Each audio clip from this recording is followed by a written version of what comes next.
Hello and welcome to the LSCDS Coffee Break Spotlight. I'm Alaa Alsaafin from the LSCDS, and I'm here with one of our alumni, Chidera Chukwueke.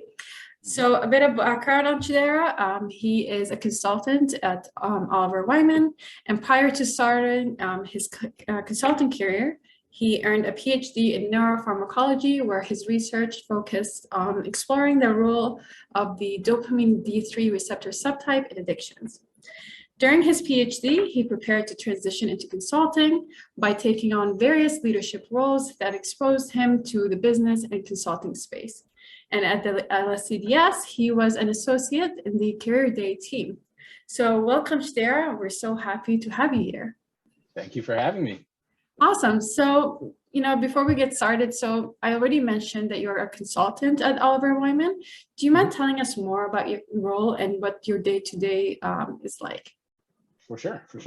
So as a consultant at Oliver Wyman, you support teams that help Fortune 500 clients, and particularly senior business leaders at those clients, solve their most pressing problems. And examples of those problems may be trying to figure out ways to restructure a business, ways to expand or figure out growth strategy.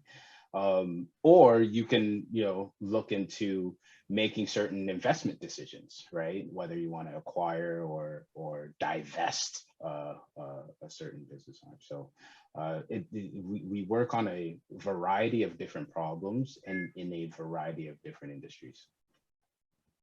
Wow. So just for maybe the audience, what is a consultant? What does that even mean? For sure. So as a consultant, you're essentially working as part of a team that delivers business advice to your clients. So if your client has an issue with, or a problem like any of the ones that I just mentioned, they will hire us. We would kind of come in and work, we would structure a project around their problem and essentially just execute on that project.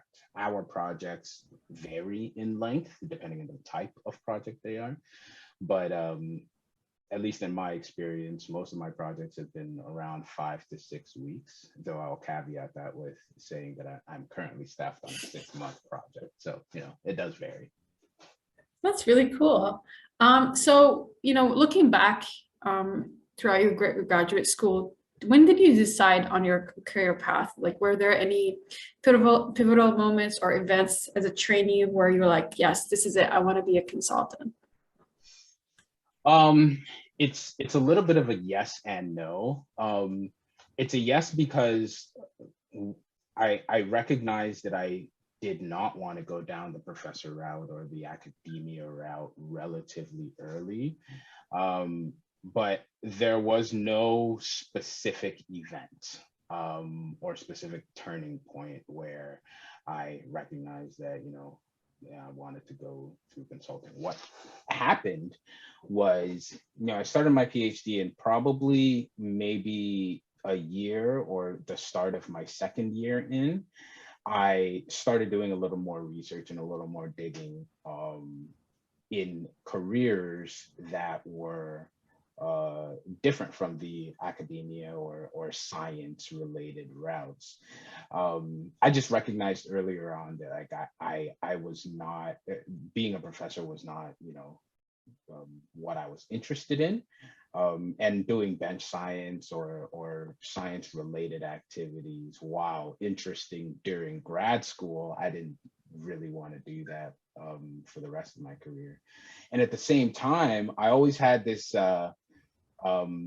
affinity or desire to kind of pursue business leadership down the line. And so in around my, beginning of the second year, I started to do some exploring, started to really get involved on different campus groups to get exposed to different career paths that, potentially existed and were available for people with my profile. So in doing that research, I ran into consulting. Consulting seemed like a place that was attractive to me because I recognized that I enjoyed the process of problem solving more than the specific context, or here, scientific context in which I was doing that problem solving. And so consulting seemed like it would give me an arena to continue doing that problem solving, but in a business setting, which seemed like an interesting place for me.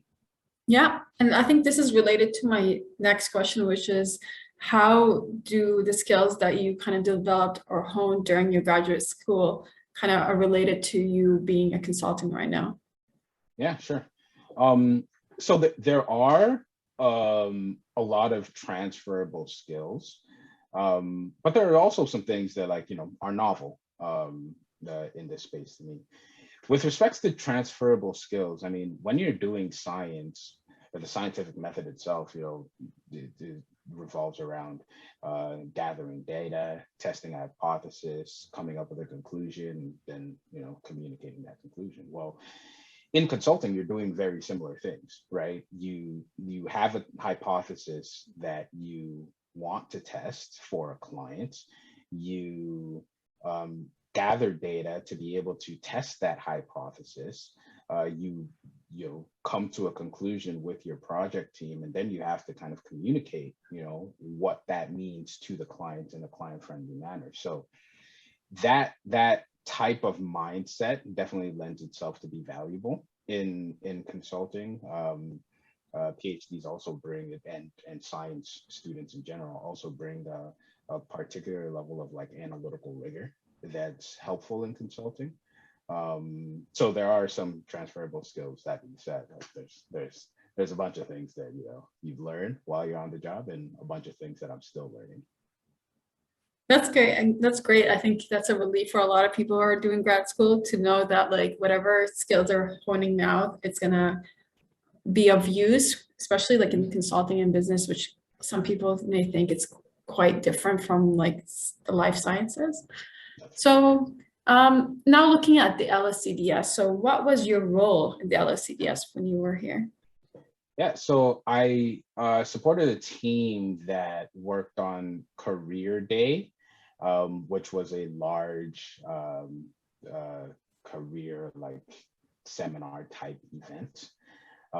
So we recruited different companies to come and talk to students, and let them know about different career paths that were available to them, as well as like tips and tricks for resume building and resume writing and things like that.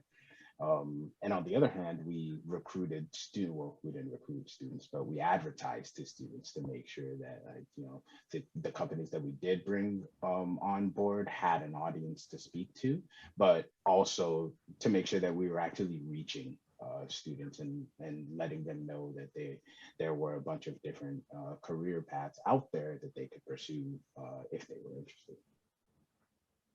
Yeah, so Career Day right now has been amplified, I would say, to the Life Sciences Career Expo, and now this is a multi-day event. It's intended to be like national and virtual, so we can accommodate people from within Canada and hopefully like across the world, just to be able to kind of come in and learn about different career options. So looking at what were your favorite moments or most impactful LSCDS events that you participated in as a trainee? Yeah, sure. There's two that stick out to me. One being the networking nights, and I'm forgetting what they were called, but I do remember that LSCDS would pull together some networking nights where they would bring in some certain professionals, and we would be given the opportunity to kind of network with them. I thought that was really helpful because, one, it gave me a sense of what being in that kind of a space would be like, right? Understanding what networking is and having the opportunity to kind of flex that muscle and get used to it. The second event was the ITCS, and I'm forgetting what that acronym stands for, but that was essentially like a 4-month project where you get you get staffed you get a team together, and you essentially work on a particular problem for a particular client. that was really helpful because it exposed me to the kind of group work that you typically do in consulting, right? You're never working alone, and you have to be really collaborative. And so this gave me an opportunity to kind of test whether I would like that kind of space, as well as understand whether, you know, I'd be successful at it, especially in a more business oriented setting. So those are the two events that stick out to me. Well, that's so great to hear and very reassuring. Yeah, the ITCS is a very successful program. It's one of our flagship programs that have been, like, we're known for it, and I'm glad that it really was meaningful to you. So for the last question, so what kind of advice would you give yourself in the past, looking back on your grad school experience? What kind of advice would I give myself? So that's a tricky one, because that I would give myself the same advice that I tend to give most other people that talk to me about, you know, consulting, in that the reality is that you're likely going to be okay anyway.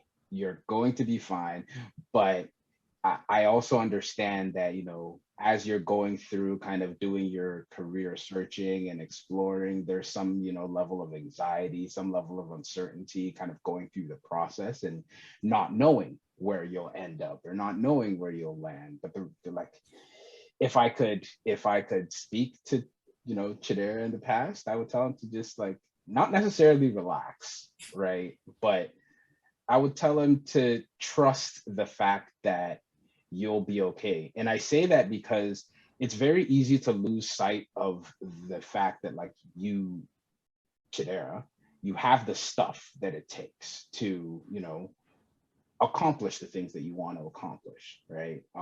You've gone to school, you've done what was necessary to be successful in school.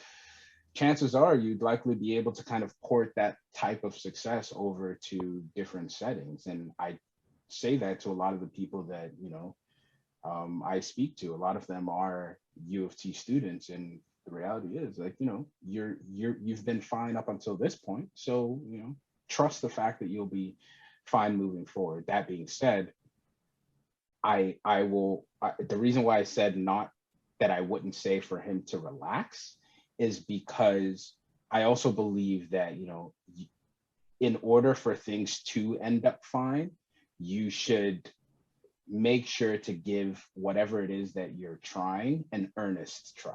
Make sure that you're not kidding yourself about, you know, how hard you might have to work to kind of get something done, right?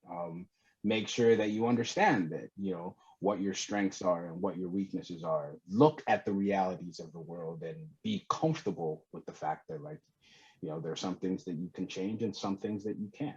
But, you know, within all that, so far as you give it your all, you'll be okay. Oh, that's so sweet. Thank you, Chidera. I remember one of the profs in my department there, he was saying that you should trust the admission process, because a lot of grad school or grad students, they feel the imposter syndrome. So at some point you just need to kind of trust the fact that you made it here and things will be okay, right? So I appreciate it. Of course.